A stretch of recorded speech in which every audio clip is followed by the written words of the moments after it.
Hello everyone, welcome to star education YouTube channel. Star education YouTube ચેનલમાં આપ સૌનું ખૂબ ખૂબ સ્વાગત છે. આજનો જે વિડીયો છે એમાં આપણે ચર્ચા કરીશું 22મી ફેબ્રુઆરીના તમામ અગત્યના કરંટ અફેર. સૌથી પહેલા હું એક ક્વેશ્ચન તમને પૂછીશ, જેનો જવાબ આપ સૌએ લખવાનો છે કોમેન્ટ બોક્સની અંદર. લાસ્ટ વિડીયોમાંથી આપણે આ ક્વેશ્ચન પૂછીએ છીએ, તો જેનાથી તમને પણ ખ્યાલ આવશે કે તમે કેટલું યાદ રાખી શકો છો. તો ખાલી આન્સર એટેન્ડ કરવાનો નથી, તમારે કોમેન્ટ બોક્સની અંદર છે જેટલું પણ આ ટોપિકમાંથી યાદ આવે એક પ્રકારની આ તમારી રિટન ટેસ્ટ સમજી અને તમારે લખવાનો પ્રયાસ કરવાનો છે કોમેન્ટ બોક્સની અંદર. તો શરૂ કરીએ આજનો વિડીયો. સૌથી પહેલા તો તમારા માટે ક્વેશ્ચન છે કે હાલમાં જ કયા દેશમાં માસિક ધર્મમાં પેઇડ લીવ આપનાર છે કાયદો પસાર કરવામાં આવેલો છે? તો કયો દેશ બન્યો છે કે જેણે માસિક ધર્મમાં મહિલાઓને પેઇડ લીવ આપવાનો એક કાયદો પસાર કર્યો છે? ઓપ્શન તમને આપેલા છે, આન્સર તમારે આપવાનો છે કોમેન્ટ બોક્સની અંદર. તો હવે શરૂ કરીએ આજનો 22મી ફેબ્રુઆરીનો વિડીયો. સૌથી પહેલો ક્વેશ્ચન, હાલમાં જ ખજુરાહો નૃત્ય મહોત્સવ, બરાબર, આનું આયોજન ભારતના કયા રાજ્યમાં કરવામાં આવ્યું છે? પરીક્ષામાં એવો પણ પ્રશ્ન આવી શકે કે ખજુરાહોના મંદિરો, બરાબર, પ્રખ્યાત મંદિરો છે, બરાબર, તો આ ખજુરાહોના મંદિરો છે, બરાબર, એ કયા રાજ્યમાં આવેલા છે? બરાબર, આ વર્લ્ડ હેરિટેજ સાઇટ પણ છે, બરાબર, તો એ પણ યાદ રાખીશું. આ યુનેસ્કો વર્લ્ડ હેરિટેજ સાઇટ પણ છે ખજુરાહોના મંદિરો. ક્યારે આને વર્લ્ડ હેરિટેજ સાઇટનો દરજ્જો મળ્યો? આને મળ્યો 1986માં, 1986. ક્લિયર? તો આ ક્યાં આવેલી છે? ક્વેશ્ચન મારો એવો છે, આ મધ્યપ્રદેશમાં આવેલી છે, તો ઓપ્શન સી આપણો આન્સર થશે. હાલમાં જ છે ફેબ્રુઆરી 2023માં ખજુરાહો નૃત્ય મહોત્સવ છે એનું આયોજન ભારતના મધ્યપ્રદેશ રાજ્યમાં કરવામાં આવેલું. કેટલામી આવૃત્તિ છે ક્વેશ્ચન એવો પણ આમાંથી તમને પૂછી શકે. ખજુરાહો નૃત્ય મહોત્સવ એની 49મી આવૃત્તિનું અહીંયા આયોજન કરેલું છે. ક્લિયર?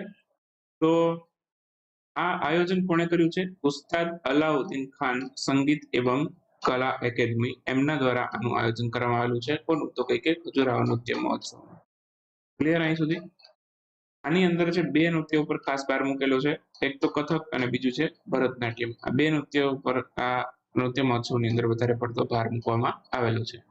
બાકી આ વર્લ્ડ હેરિટેજ સાઇટ પણ છે, 1986માં આ વર્લ્ડ હેરિટેજ સાઇટ બનેલી હતી. ક્લિયર અહીં સુધી? હાલમાં જ ભારતનો, ઉત્તર ભારતનો સૌથી પહેલો જે ન્યુક્લિયર પાવર પ્લાન્ટ છે ભારતના કયા રાજ્યમાં સ્થાપવામાં આવશે? ઉત્તર ભારતનો સૌથી પહેલો ન્યુક્લિયર પાવર પ્લાન્ટ આ હાલમાં જ હરિયાણાની અંદર સ્થાપવામાં આવેલો છે.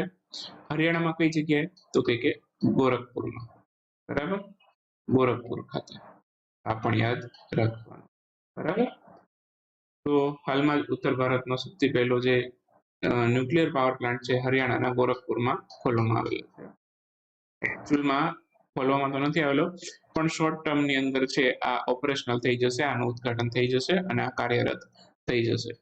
બરાબર, તો ઉત્તર ભારતનો સૌથી પહેલો છે હરિયાણાના ગોરખપુરમાં સ્થાપવામાં આવશે. બરાબર. બાકી હરિયાણાના ગુરુગ્રામમાં ઇન્ટરનેશનલ સોલાર એલાયન્સ છે એનું મુખ્ય મથક પણ છે. બરાબર, ઇન્ટરનેશનલ સોલાર એલાયન્સની સ્થાપના 2015માં થઈ હતી. બરાબર, ફ્રાન્સના પેરિસમાં નરેન્દ્રભાઈ મોદી અને ફ્રાન્સના જે એ સમયના રાષ્ટ્રપતિ એમ્યુઅલ મેક્રોન, એમણે આનું ઉદ્ઘાટન કરેલું હતું.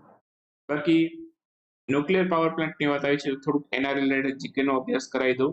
જેમ કે એશિયાનું સૌથી પહેલું અને ભારતનું સૌથી પહેલું ન્યુક્લિયર રિએક્ટર એ ક્યાં, એનું નામ શું હતું? તો એનું નામ હતું અપ્સરા. બરાબર, ભારતનું સૌથી પહેલું ન્યુક્લિયર રિએક્ટરનું નામ જણાવવું પૂછે તો પણ અપ્સરા, એશિયાનું સૌથી પહેલું પૂછે તો પણ અપ્સરા. બરાબર. બાકી ગુજરાતમાં આવેલ ન્યુક્લિયર પાવર પ્લાન્ટ છે એનું નામ છે કાકરાપાર. ગુજરાતનું આ કાકરાપાર છે વધારે પડતું પૂછે છે. કયા જિલ્લામાં આવેલું? તો કે સુરતમાં આવેલું. બરાબર, અને બાકી બીજી વાત કરું તો અન્ય ચર્ચામાં રહેલા ન્યુક્લિયર પાવર પ્લાન્ટની પણ વાત કરી દઉં. જેમ કે કુદામુકુલમ ન્યુક્લિયર પાવર પ્લાન્ટ ચર્ચામાં તો તમિલનાડુમાં આવેલું છે. તારાપુર જેતાપુર ચર્ચામાં હતા. નવા જે પ્લાન્ટ છે, બરાબર, ઓપરેશનલ થઈ ચુક્યા છે, તો એમાં મહારાષ્ટ્ર, એ બંને ક્યાં આવેલા છે? તો કે મહારાષ્ટ્રમાં. નીતિ આયોગના નવા સીઓ, બરાબર, નીતિ આયોગના નવા સીઓ તરીકે કોની નિયુક્તિ કરવામાં આવી છે? હમણાં જ નીતિ આયોગના સીઓ બદલાઈ ગયા હતા, પાછા પણ બદલાઈ ગયા. બરાબર, પેલા પરમેશ્વરન અય્યર હતા. બરાબર, એમની પેલા અમિતાભ કાંત હતા, એમના પછી આવ્યા પરમેશ્વરન અય્યર. અમિતાભ કાંતે રાજીનામું આપી દીધું અને એમના પછી પરમેશ્વરન અય્યર છે નીતિ આયોગના સીઓ બન્યા હતા. પણ હવે પરમેશ્વરન અય્યરને શું વાંધો પડ્યો? તો એ જતા રહ્યા છે, વાંધો નથી પડ્યો, એ વર્લ્ડ બેંકના એક્ઝિક્યુટિવ ડાયરેક્ટર તરીકે નિયુક્ત થયા છે. બરાબર. પરમેશ્વરન અય્યર છે એ ક્યાં જતા રહ્યા? તો કે વર્લ્ડ બેંકના એક્ઝિક્યુટિવ ડાયરેક્ટરની પોસ્ટ પર જતા રહ્યા છે. બરાબર. એમને ત્યાં જોબ મળી ગઈ તો એ ત્યાં જતા રહ્યા, તો અહીંયા એમનું પદ ખાલી થયું. બરાબર. તો હવે નવા સીઓ તરીકે BVR સુબ્રમણ્યનની નિયુક્તિ કરવામાં આવેલી છે. તો ઓપ્શન સી આપણો આન્સર થશે.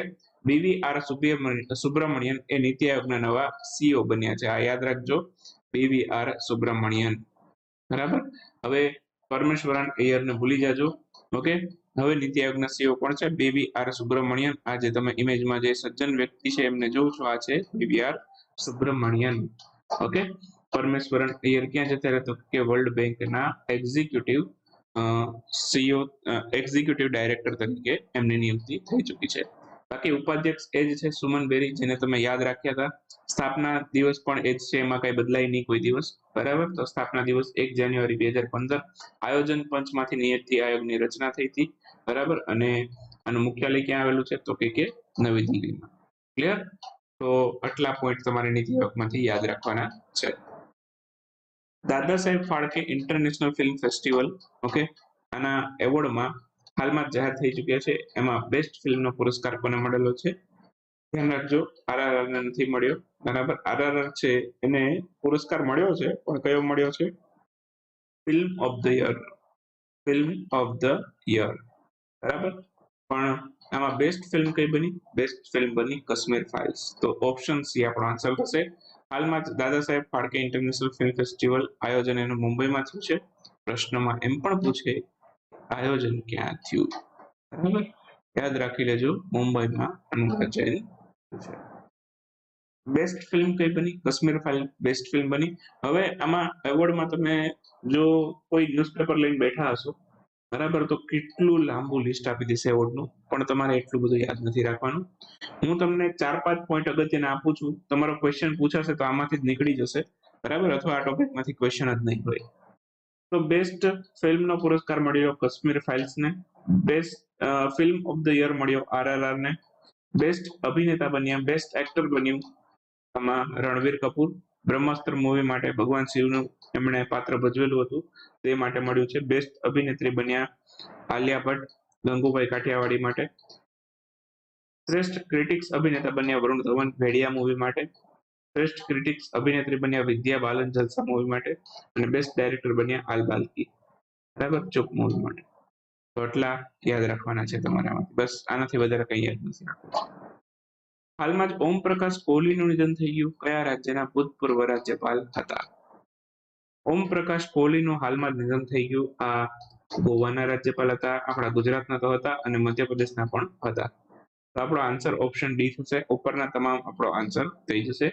તો ગોવા, મધ્યપ્રદેશ, ગુજરાત ત્રણેયના રાજ્યપાલ તરીકે એમણે કાર્ય કર્યું છે. 87 વર્ષની ઉંમરે એમનું નિધન થઈ ગયું છે. ભૂતપૂર્વ રાજ્યપાલ હતા આપણા ગુજરાત રાજ્યના, એટલા માટે આ પોઈન્ટ આપણા માટે અગત્યનો છે. અને મધ્યપ્રદેશ અને ગોવામાં પણ એમણે રાજ્યપાલ તરીકે કાર્ય કર્યું છે. ક્વેશ્ચનમાં એવું પણ પૂછે ગુજરાત ઉપરાંત તે કયા રાજ્યના રાજ્યપાલ હતા? તો ગોવા, મધ્યપ્રદેશ બંનેને યાદ રાખવાનું. ગુજરાતમાં કયા સમયગાળામાં એમણે શાસન કર્યું? જુલાઈ 14 થી લઈ અને જુલાઈ 19 સુધી એમણે રાજ્યપાલ તરીકે ગુજરાતમાં શાસન કર્યું. ગુજરાતના 19મા રાજ્યપાલ હતા. હાલમાં ગુજરાતના રાજ્યપાલ કોણ છે? તો કે આચાર્ય દેવવ્રત. મુખ્યમંત્રી છે ભૂપેન્દ્રભાઈ પટેલ ભૂપાભાઈ. બરાબર. તો એટલું યાદ રાખશું. બાકી હું તમને ઘણા દિવસથી કહેતો આવું છું કે રાજ્યપાલનું રિવિઝન કરાવીશ, પણ ભૂલાઈ જાય છે. બરાબર ને? તો આજે રાજ્યપાલનું રિવિઝન તમને કરાવી દઉં. જેમને રિવિઝન નથી કર્યું, વિડીયો સ્કીપ કરીને આગળ જતા રહ્યો. ઓકે. તો સૌથી પહેલા તો મહારાષ્ટ્રની અંદર નવા રાજ્યપાલ કોણ બન્યા હતા? રમેશ બેસ નવા રાજ્યપાલ બન્યા હતા. સિક્કિમમાં નવા રાજ્યપાલ બન્યા લક્ષ્મણ પ્રસાદ શર્મા. ઝારખંડમાં નવા બન્યા છે CP રાધાકૃષ્ણ. હિમાચલ પ્રદેશની અંદર બન્યા શિવપ્રસાદ શુક્લા. આંધ્રપ્રદેશમાં જસ્ટિસ S અબ્દુલ નાઝીર. અરુણાચલ પ્રદેશની અંદર છે કેવલ્ય ત્રિવિક્રમ પરનાયક બન્યા છે. આસામની અંદર ગુલાબચંદ કંડારિયા નવા રાજ્યપાલ બન્યા છે. નાગાલેન્ડમાં નવા રાજ્યપાલ લા ગણેશન બન્યા છે. હવે થોડાક અદલ બદલ થઈ ગયા છે. બિહારના નવા રાજ્યપાલ છે, બરાબર, એ રાજેન્દ્ર વિશ્વનાથ અર્લેકર બન્યા છે. અત્યાર સુધીમાં આપણે અગાઉ મેં તમને અહીં સુધી કીધા, આ બધા નવા નિયુક્ત થયા છે અને આ બધા નામ તમે સાંભળેલા હશે. હવે ખાલી એમના રાજ્ય બદલાઈ ગયા છે રાજ્યપાલ તરીકે. જેમ કે નાગાલેન્ડમાં લા ગણેશન થઈ ગયા છે, બરાબર. પછી બિહારના નવા રાજ્યપાલ છે, બરાબર, એ રાજેન્દ્ર વિશ્વનાથ અડલેકર થઈ ગયા, પહેલા ફાગુ ચૌહાણ હતા. મણિપુરના નવા રાજ્યપાલ અનુસુયા ઉઇકે થઈ ગયા, પહેલા છત્તીસગઢમાં હતા. પછી મેઘાલયના નવા રાજ્યપાલ છે ફાગુ ચૌહાણ થઈ ગયા છે. છત્તીસગઢના નવા રાજ્યપાલ તરીકે વિશ્વભૂષણ હરિચંદન નિયુક્ત થઈ છે, પહેલા આંધ્રપ્રદેશમાં હતા. અને લદ્દાખના નવા રાજ્યપાલ થઈ ગયા બીડી મિશ્રા. તો આટલા અગત્યના રાજ્યપાલો જે છે એ તમારે પરીક્ષા માટે યાદ રાખવાના છે. બધા જ તમારી પરીક્ષા માટે અગત્યના છે. વર્લ્ડ થિંકિંગ ડે, વિશ્વ વિચાર દિવસ, આની ઉજવણી ક્યારે કરવામાં આવેલી?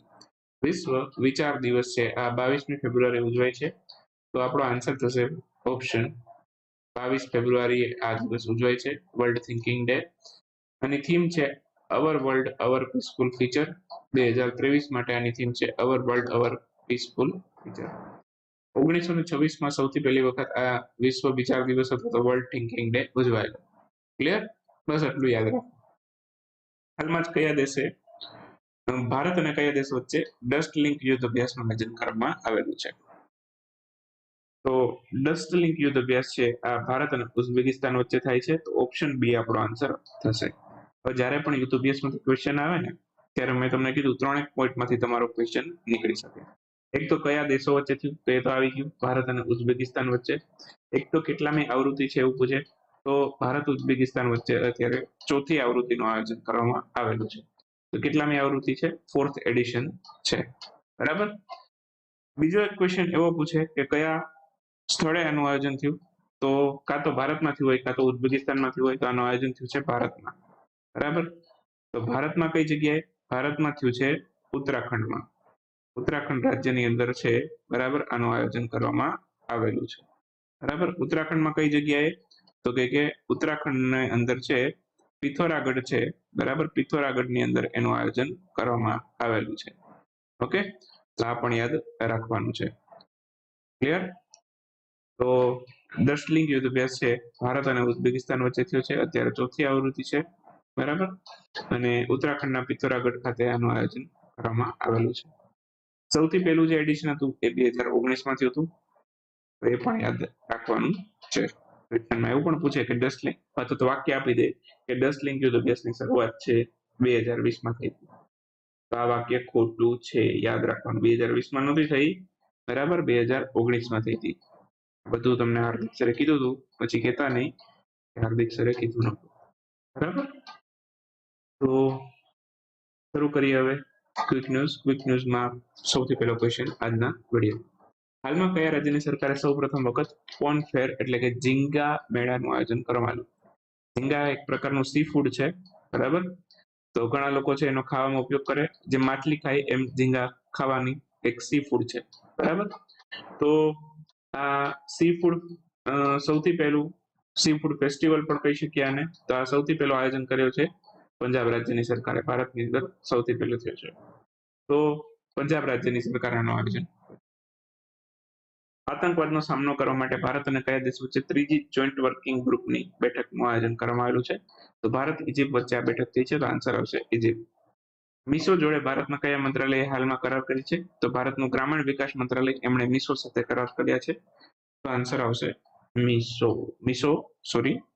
ગ્રામીણ વિકાસ મંત્રાલય.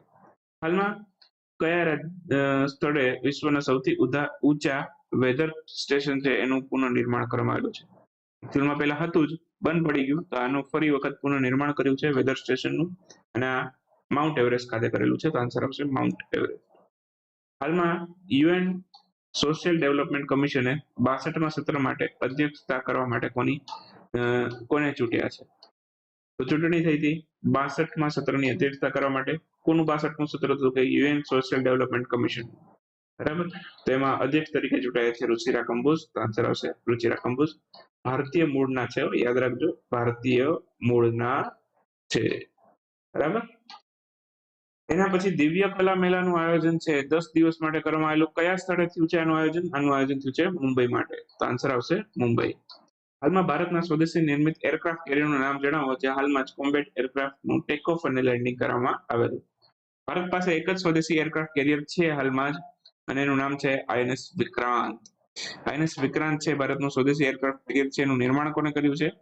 કોચી શિપયાર્ડ લિમિટેડ, બરાબર. કોચી શિપયાર્ડ લિમિટેડ એનું નિર્માણ કર્યું છે. ભારતીય ક્રિકેટર મોન્ટી દેસાઈ એમણે કયા દેશને રાષ્ટ્રીય ક્રિકેટ ટીમના મુખ્ય કોચ તરીકે નિયુક્ત કર્યા છે? તો આ નેપાળમાં એમની નિયુક્તિ થઈ છે. આન્સર આવશે નેપાળ. બાકી આપણી એન્ડ્રોઈડ એપ્લિકેશન છે. લાસ્ટ હમણાં જ મેં ગઈકાલે છે ફેબ્રુઆરીની વીક 3 ની ઈ મેગેઝિન અપડેટ કરી છે. વીક 3 ની ટેસ્ટ પણ આપણે અપલોડ કરી દીધી છે ફેબ્રુઆરી માટેની. તો જે લોકો આપણો કરંટ અફેરનો કોર્સ લે છે 1 મહિના માટે 3 મહિના માટે લ્યો અથવા તો 1 વર્ષ માટે લ્યો, બે પ્લાન અવેલેબલ છે.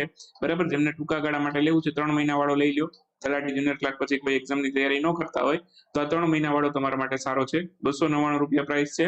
1 વર્ષનો લેવો હોય તો થોડુંક પ્રાઇસમાં રિઝનેબલ ડિસ્કાઉન્ટ મળશે. તમને 599 માં 1 વર્ષની વેલિડિટીનો કોર્સ મળી જશે. બરાબર, તો જે પણ તમને અનુકૂળતા આવે, તમને એમ લાગે લોંગ ટર્મ પ્રિપેરેશન કરવી જ છે અને મારે કરંટ અફેર સ્ટડી કરવા છે, તો તમે 599 વાળો કોર્સ લઈ લો. ટેસ્ટ આપી શકશો, ટેસ્ટથી તમારો મેમરી પાવર ઇન્ક્રીઝ થશે. બરાબર, અને બાકી પીડીએફ છે તમે પ્રિન્ટ આઉટ કાઢી શકો છો. બાકી ફોનમાં પણ તમે વાંચી શકો એવા ફોર્મેટમાં આપણે પીડીએફ ડિઝાઇન કરેલી છે. તો મળીએ નેક્સ્ટ વિડીયોમાં. ત્યાં સુધી રજા લેશું. આવજો, બાય બાય, ગુડ નાઇટ, શુભરાત્રી. મળીએ 23મી ફેબ્રુઆરીના કરંટ અફેરમાં. ત્યાં સુધી રજા લેશું. આવજો, બાય બાય, ગુડ નાઇટ, શુભરાત્રી. Thank you for watching star education.